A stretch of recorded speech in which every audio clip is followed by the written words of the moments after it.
All right. And I think, did you have to click something to say it's okay to Yep. record? Cool. Got it. All right. Oh, I don't really want to do that. I want to do a little, and you're my first interview doing this. So I was talking to Natalie B this morning and she's like, thank God it's Sherree. Thank God you have the nicest human on earth. Okay. Oh, you're sweet. Yeah. All right. So we're Whatever. recording. Just life. All right. 5, 4, 3, 2, 1. Hey, everybody. Dr. Natalie Gentile here. Welcome to this episode of Rebels in Wellness. This is an exciting series talking about rebels in the community that are redefining well-being and wellness in their industries. And this is a place where we can all learn from each other and spread some good. So this guest we have needs no introduction, but I will, just in case you don't recognize her face, Sherree Goldstein. I go to Square Cafe all the time, Sherree, and I met you a long time ago, and it was a really cute story. But it's just such a pleasure to have you. Thank you. I'm so honored that you asked me. We did meet. Are you going to tell the story of how we met? I will. So I had a brand new baby. I had just dropped our 2-year-old off at school, and I was in there doing some work, just kind of nursing her, drinking some coffee, and we just kicked it off and just started chatting. And then I think we ran into each other at B52 a couple Our weeks other after favorite that. restaurant, Our right? other Yeah. favorite place. Yeah. Yeah. Yeah. So it was serendipitous, and it's just been such a pleasure getting to know you in the community over the past couple of years. And I can speak on behalf of Pittsburgh. We're grateful for you. Oh, sweet. That's sweet. I love what I do and feel fortunate. I'm so grateful for the opportunities. So one of the things that I think we really want to touch on today is destigmatizing mental health. And it's a loaded topic, right? But I know that you are a leader in that and that you strongly believe in it. Can you kind of tell us a little bit about, in general, what mental health means to you? Sure. So we can get personal as we want to during this conversation. I'm happy to share my own personal stories, but mental health, just in general, to me is about encompassing all of us, all of this body, all of this mind, all of this spirit, because, I can have a broken leg, but if I'm not eating well, taking care of myself socially, physically, and spiritually, then there's going to be a crick in the healing process, right? And so it all affects everything else. And I got sober when I was young. I was 22 years old, so I've been sober 30 something years.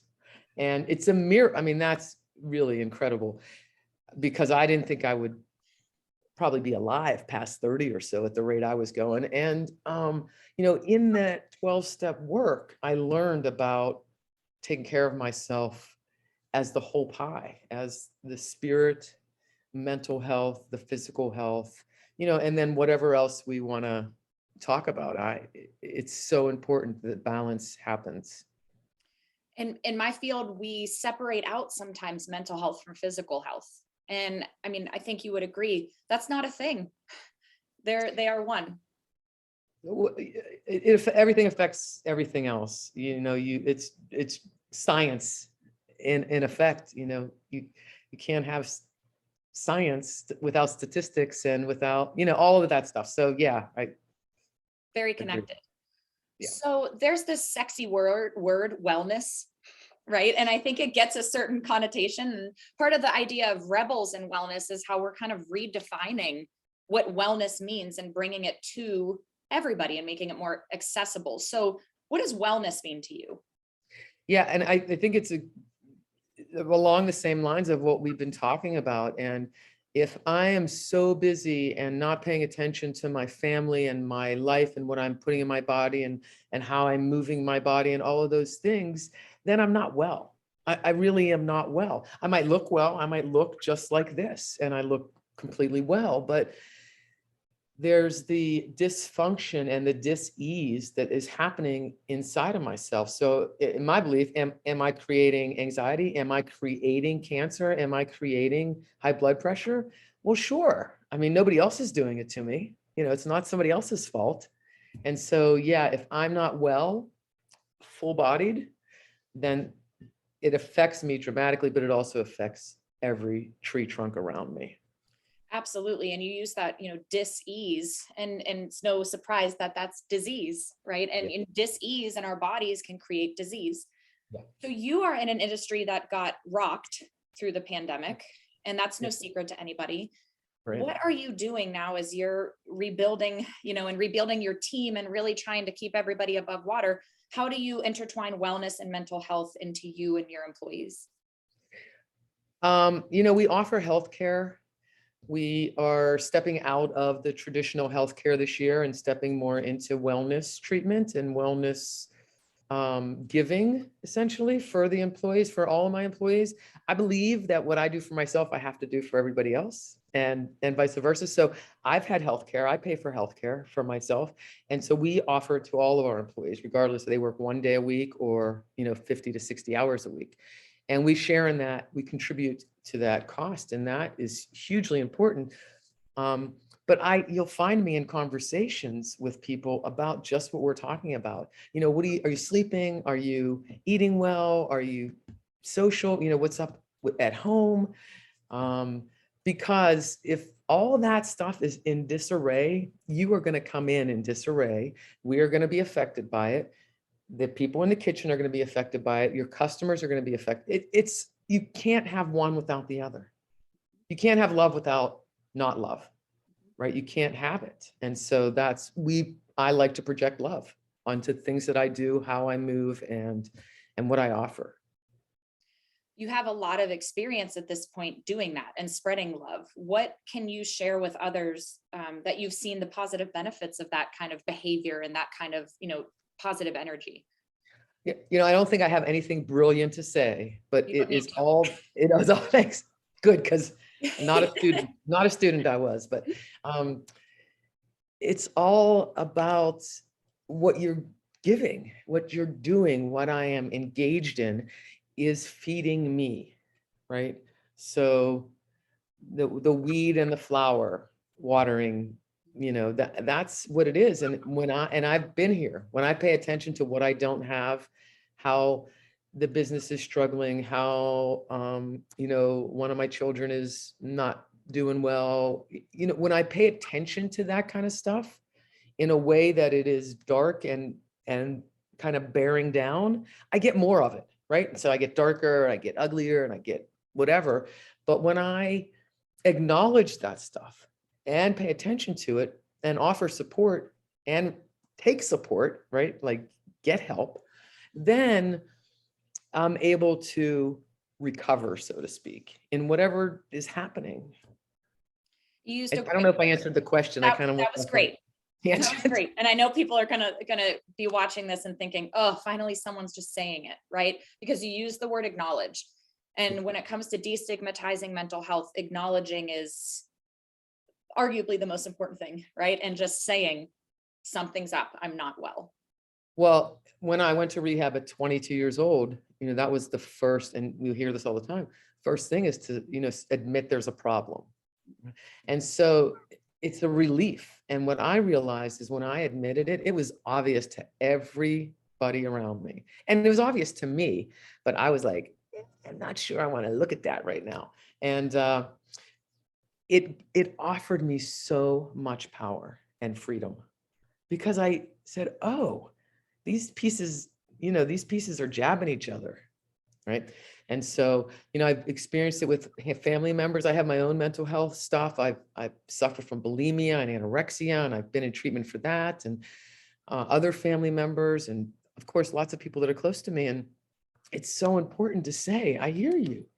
Like, I can't relate. I didn't go through that. I don't have your same story, but I can understand why you feel the way you do.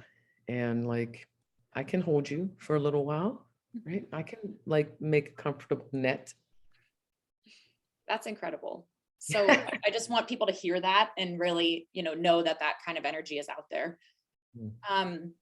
I am curious about your journey to incorporating more plant-based foods into your personal life and into your menu. And that ties in to wellness to me, because that's indicating this. You always say, I'm not just flipping eggs. We're not just flipping eggs at Square Cafe, for example. You're feeding a community. So tell me a little bit about that.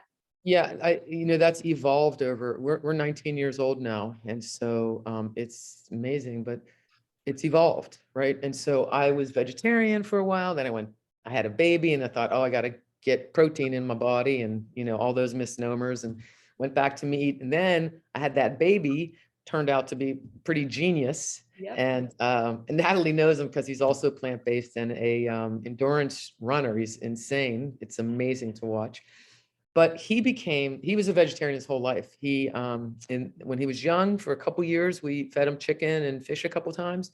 But once he realized it was an animal, he's like, I'm not eating that. I am not eating that. And it was disgusting to him.